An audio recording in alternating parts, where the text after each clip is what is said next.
What's the most unintentionally creepy thing you've ever said? Story 1. This story is legendary among my friends. In an elevator with my wife, who is petite while I am tall.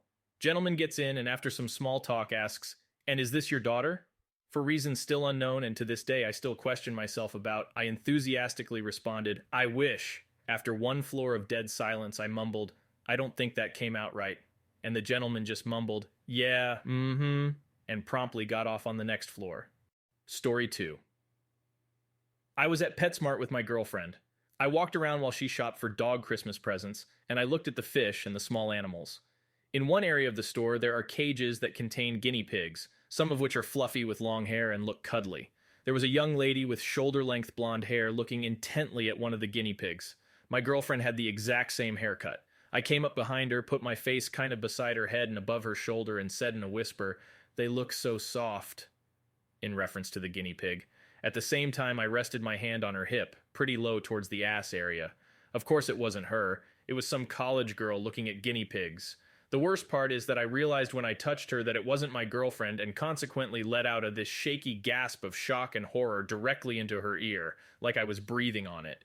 She whipped around and started to say something to me but stopped and just ran out of the store when she saw who it was.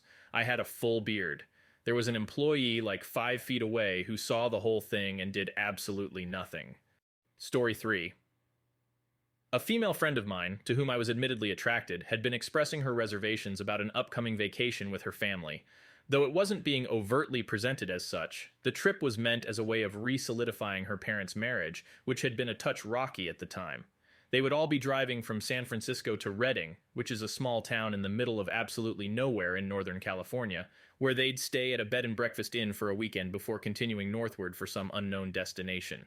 In keeping with the alleged purpose of this so-called vacation, my friend's parents had booked 2 rooms at the inn.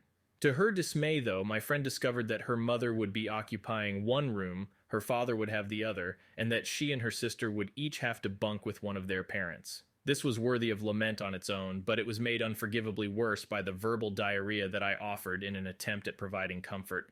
"Ah, it won't be so bad," I told my friend. "Your father will probably enjoy sleeping with you." A moment passed before I realized what I had said. Then, with a feeling of growing horror, I tried to explain myself. "Wait, I didn't mean it like that," I hurriedly said. "I mean, like, he's probably sick of sleeping with your mom. No, wait, I just mean that he wants to spend some quality time with his daughter." If I had stopped there, I might have been able to salvage the situation. But as it happened, I decided that the best course of action would be to keep talking. I can't say that I blame him, really. I'd love to sleep with you. She and I don't talk much these days. Story 4. One time I got blacked out at a college party in my junior year. Didn't happen very often since I wasn't a big drinker, but hey, gotta let loose sometimes.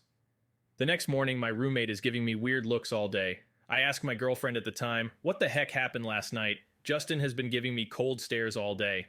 Apparently, after the party, we went back to our apartment to smoke, and I decided to coach my roommate's girlfriend on how to give better blowjobs to her man, because I'm a true bro. My friend deserves the very best fellatio, complete with details on how to control lip muscles and tongue movements. Watching my girlfriend mimic my words/actions was strangely erotic, but devastatingly emasculating. I'm straight, at least when I'm sober. Story 5.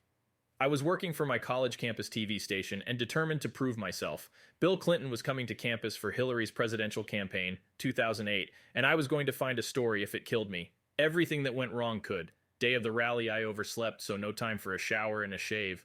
When I got to the campus tech center, all the cameras were rented out already, so I had to run home to grab my shitty old personal handycam that had seen better days, ran back over to the site, realized I forgot my press pass, but just kept walking into the crowd out of sheer momentum. I was looking to find anything, and then I heard them. "Go Hillary! Girl power! Yay!" A few rows behind me are 3 girls with a handmade, glittery sign for Hillary. I think it's perfect, and in my excitement, I walk up to the girls, camera out, not even introducing myself, and say, leaning in close, "Hey girls, you make that sign yourself?" Then their mother grabbed my arm and asked, "What are you doing?" And then I had an out-of-body experience realizing I was a smelly, unshaved, dish-a-lev dude with no press credentials and what looked like my personal jerk-off cam. I ran away pretty quick. Story 6. I was at a college orientation and the icebreaker was 2 truths and a lie. I told them, 1.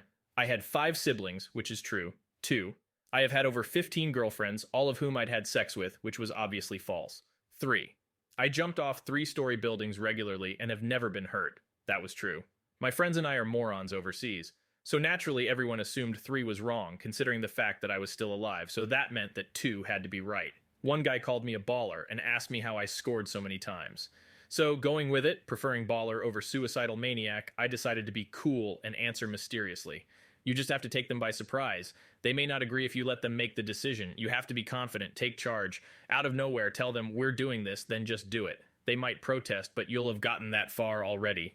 And at that, there was a horrified silence that no amount of explaining could solve. I swear I was talking about asking them out. He thought, like a reasonable person, that I was answering his question of how I scored so much. I ended up not going to that college. Story 7. Back in middle school, I was crashing over at a friend's place. He had a big king-size bed that we were sharing, and secure in our heterosexuality, we were both just sleeping in our boxers and t-shirts.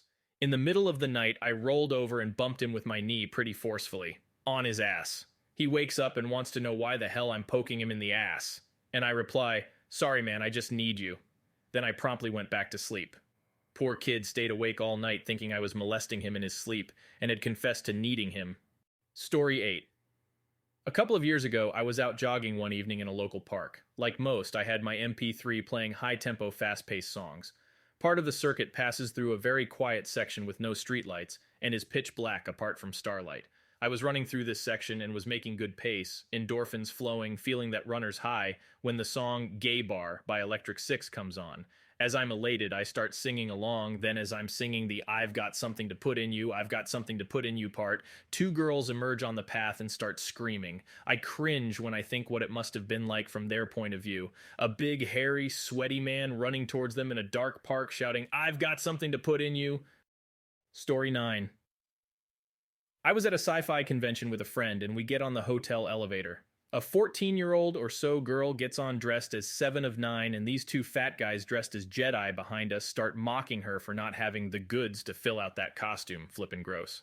My friend, who is also rather large, turns around, looks them up and down, and starts heckling them for being fat Jedi. Can't you use the Force to put those frickin' M&Ms down? The pizza's calling you to the dark side. Do you have to use the Force to get your fat ass into those robes? Those aren't even Jedi robes. Those are the hotel bathrobes. Everyone in the elevator was cracking up, and when the girl got off on the next floor, she had a great big grin on her face, turned around and high-fived my friend on her way off the elevator. The fat Jedi got off on the next floor as fast as they could. It wasn't even the floor they were supposed to get off.